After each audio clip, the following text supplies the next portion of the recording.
Después de un día de pesado trabajo, me senté frente al televisor a tomar una birra, mientras en el noticiero pasaban lo mismo que habían estado pasando toda la semana y que, por afectar a la población en su conjunto, por decirlo de algún modo, parecía tener preocupados a los gobernantes de turno.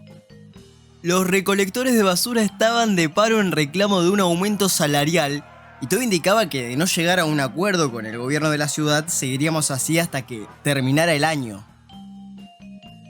Yo trabajaba por mi cuenta y aunque con lo que ganaba podía comprar cada vez menos cosas, no tenía derecho a huelga a diferencia de los basureros. Es decir que aunque la inflación era un problema colectivo, los recolectores estaban en una mejor situación que la del resto. Primero porque tenían derecho a gritar y segundo porque cuando la basura nos llegara hasta el cuello, todos saldríamos a la calle a gritar con ellos.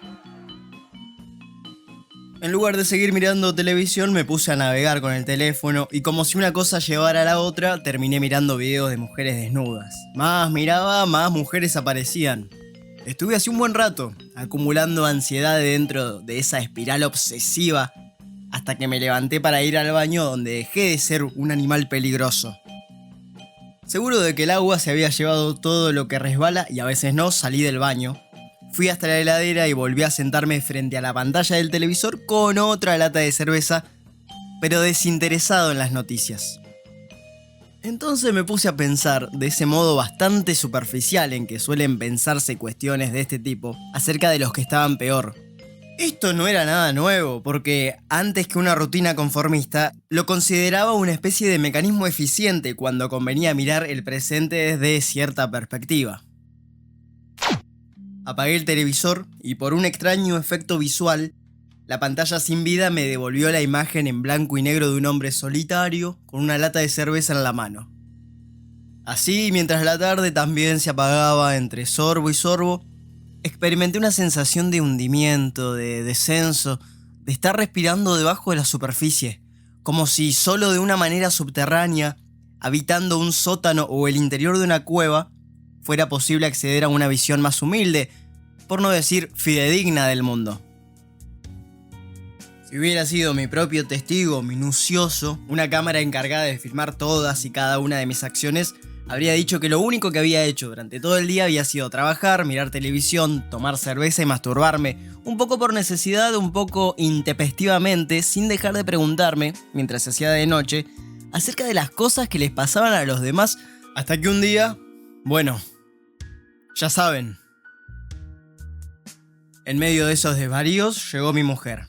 Ella también venía de trabajar y me preguntó, después de haber encendido la luz y antes de decirme hola, ¿por qué estaba tomando cerveza en la oscuridad? ¿Si se había roto el televisor? La miré y dije que no estaba roto, solo apagado. Apagado, repitió con cierta perplejidad, como si la confirmación de ese dato agravara aún más la situación en la que me había encontrado. Aunque probablemente en su interior estuviera sonando algún tipo de alarma, dijo a modo de comentario: la ciudad está hecha un asco. Alquilábamos un departamento bastante modesto en el microcentro y la realidad de los recolectores de basura nos tocaba de cerca. Sin soltar la cerveza, me levanté del sillón y seguí a mi mujer hasta la cocina. Ella abrió y cerró la heladera. Después abrió la alacena. Se quedó mirando algo ahí adentro, sin pronunciar palabra, más tiempo de lo normal. Con tal de romper esa barrera de silencio, estuve a punto de decir una obviedad, pero ella se me adelantó. Hay que ir al supermercado. Metí la mano en el bolsillo, saqué una moneda que lo decidiera la suerte. A pesar de que era la primera vez que proponía una cosa así, debió pensar que el azar podía favorecerla. Ella eligió cara, yo seca. Y finalmente arrojé la moneda, que dio varias vueltas en el aire antes de caer. Salió seca. Ella empezó a dictar y yo a hacer la lista. Anoté cosas como café, leche, pan, aceite, manteca, arroz, fideos, salsa de tomate, queso rallado, papa, zanahoria, cebolla, banana, huevos. Cerveza era algo que no necesitaba anotar. Ella seguía dictando, pero yo me detuve. Entonces dije: es suficiente.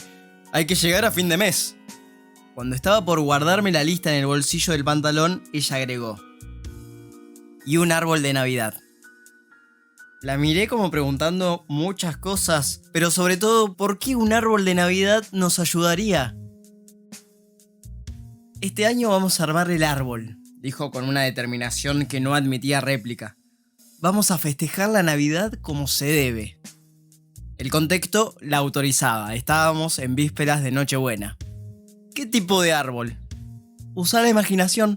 Terminé la cerveza y salí a la calle. Faltando poco para llegar al supermercado, di un mal paso, resbalé y caí. Debo haber cerrado los ojos esperando el golpe, pero no fue eso lo que ocurrió. De pronto me encontré tirado sobre un colchón de bolsas de basura que amortiguaron la caída, ya que de lo contrario podría haberme roto algún hueso.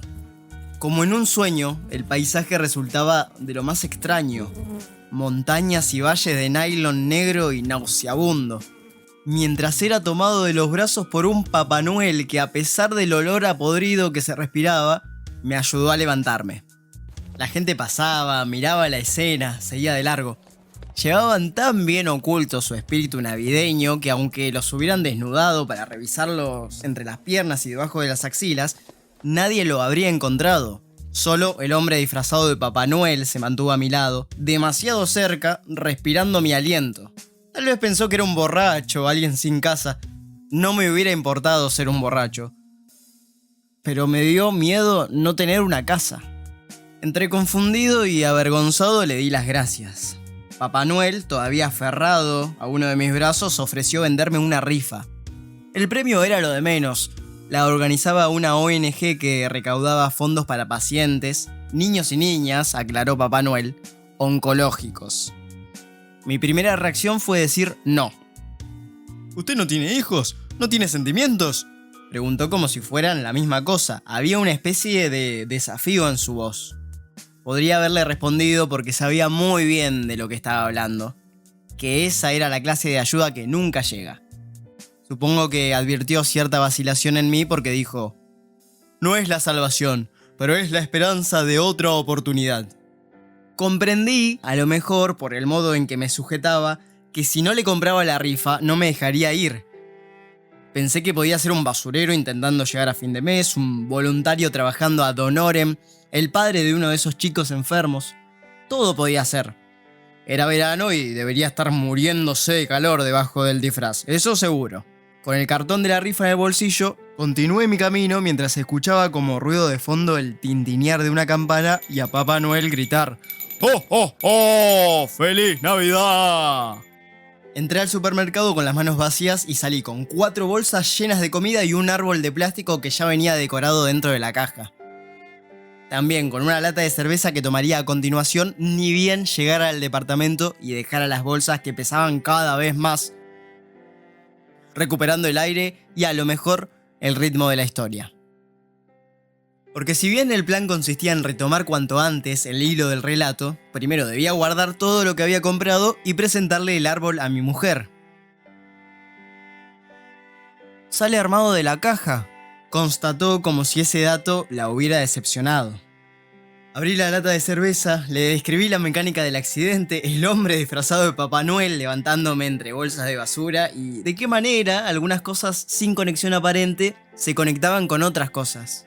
Mi mujer enchufó el cable verde que salía de la base del tronco y pequeñas luces cálidas que colgaban de las ramas le iluminaron la cara. Que el árbol, adornado con diminutas bolas rojas, culminara en una estrella que también brillaba de manera intermitente, pareció compensar la decepción inicial.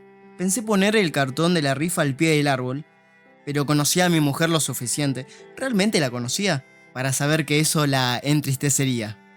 Ella todavía era joven, era una mujer sana, era un misterio. Había que seguir intentando, había tiempo todavía. Voy a pedir un deseo, dijo y cerró los ojos. Hice lo mismo, nos merecíamos otra oportunidad. Supongo que eso estábamos pidiendo.